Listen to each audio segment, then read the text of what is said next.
तो चलिए आज एक बहुत ही सरल लेकिन उतनी ही गहरी कहानी को समझते हैं। ये कहानी है गोलू नाम के एक बंदर की और उसकी खोज की कि भाई असली जादू आखिर होता क्या है। आइए शुरू करते हैं। तो कहानी हमें ले जाती है सुंदरवन। सोचिए, एक ऐसा खूबसूरत जंगल जो हरी भरी पहाड़ियों के बीच बसा है। यहाँ ना सारे जानवर बड़े प्यार से खुशी खुशी एक साथ रहते थे। मतलब सच में एक सपनों जैसी जगह थी। और यहीं से हमारी कहानी का पहला हिस्सा शुरू होता है, एक अनोखी खोज। इसमें हम मिलेंगे अपने मेन कैरेक्टर से और देखेंगे कि कैसे उसे कुछ ऐसा मिलता है जो उसकी पूरी दुनिया ही बदल देता है। तो ये है गोलू, जंगल में रहने वाला एक छोटा सा बंदर। और था बड़ा चंचल, थोड़ी बहुत शरारतें भी करता था, पर दिल का उतना ही नेक था। और यही बात, उसकी यही खासियत इस कहानी को और भी दिलचस्प बनाती है। तो एक दिन की बात है, गोलू अपनी ही मस्ती में घूमते फिरते जंगल के एक ऐसे हिस्से में पहुंच गया जहां वो पहले कभी नहीं गया था। और तभी पेड़ों के झुरमुट से उसे कुछ कुछ चमकता हुआ सा दिखा। अब भाई, उसे देखकर गोलू की जिज्ञासा जागी। वो खुद को रोक ही नहीं पाया। ये क्या चमक रहा है, चलकर देखता हूं। बस यही सोचकर वो आगे बढ़ गया। और यही उत्सुकता उसे एक बहुत बड़ी खोज तक ले जाने वाली थी। पास जाके देखा तो वो एक पुराना धूल से सना हुआ चिराग था। गोलू ने सोचा, चलो इसे साफ करते हैं। और जैसे ही उसने चिराग को रगड़ा, अरे वाह, उसमें से एक जादुई जुगनू जैसा जिन बाहर आ गया। और उसने गोलू से कहा कि वो उसकी कोई भी 3 इच्छाएं पूरी कर सकता है। तो अब गोलू के हाथ लग गई थीं 3 जादुई इच्छाएं। तो चलिए देखते हैं कि उसने अपनी पहली 2 इच्छाओं का इस्तेमाल कैसे किया और क्या उसने जंगल की बड़ी बड़ी समस्याओं को सुलझाया। गोलू ने चारों तरफ देखा। उसे लगा कि जंगल में ना थोड़ी उदासी सी है। तो उसने अपनी पहली विश मांगी, सबकी खुशी के लिए। और फिर क्या था, जादू हुआ। पलक झपकते ही हर पेड़ पर मीठे मीठे रसीले फल लग गए। बस जंगल के सारे जानवर खुशी से झूम उठे। पर यह खुशी ज्यादा देर नहीं टिक पाई।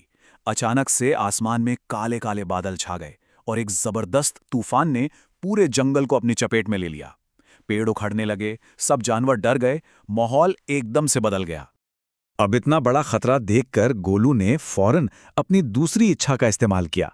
उसने जिन्न से कहा, जिन मेरे जंगल को बचाओ। और तुरंत एक चमकती हुई ढाल ने पूरे जंगल को घेर लिया और तूफान से सबकी रक्षा की। तो 2 इच्छाएं तो पूरी हो गईं। अब बची थी सिर्फ एक आखिरी इच्छा। और कहानी अब एक बहुत ही अहम मोड़ पर आ गई थी, क्योंकि गोलू की आखिरी इच्छा सिर्फ एक विश नहीं थी। ये एक ऐसा फैसला था जो सब कुछ बदलने वाला था। गोलू अब बहुत गहरी सोच में पड़ गया कि आखिर वो अपनी आखिरी इच्छा में क्या मांगे। क्या कुछ ऐसा है जो जादू से भी ज्यादा ताकतवर हो? ये सवाल सिर्फ गोलू के मन में नहीं था, ये हम सबको सोचने पर मजबूर करता है। और फिर गोलू ने जो मांगा वो सच में हैरान करने वाला था, पर बहुत समझदारी भरा भी। उसने अपने लिए कुछ नहीं मांगा, बल्कि उसने मांगा कि जिन, मैं चाहता हूं कि मेरे जंगल के सभी जानवर बिना किसी जादू के एक दूसरे की मदद करना सीख जाएं। सोचिए, कितनी बड़ी बात थी ये। जिन का जवाब तो और भी गहरा था।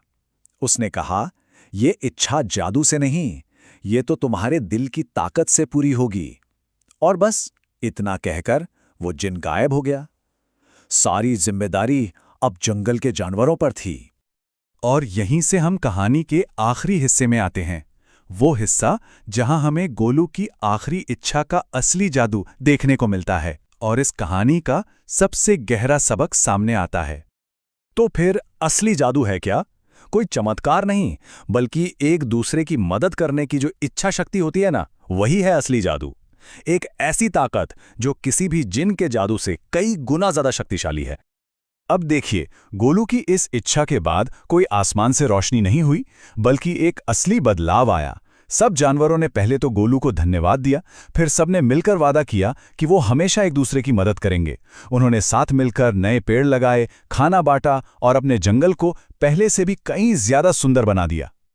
तो इस कहानी से जो सबसे जरूरी बात निकल कर आती है वो ये है कि सबसे शक्तिशाली समाधान जो हमेशा टिकते हैं वो किसी बाहरी ताकत से नहीं आते, वो तो एक समुदाय के अंदर से आपसी सहयोग और एकता से ही पैदा होते हैं। और ये कहानी हमें एक बहुत ही अहम सवाल के साथ छोड़ जाती है। अगर अपनी दुनिया में अपने आसपास असली जादू फैलाना हो, मतलब कि सहयोग और मदद की भावना को जगाना हो, तो हमारा पहला कदम क्या होना चाहिए?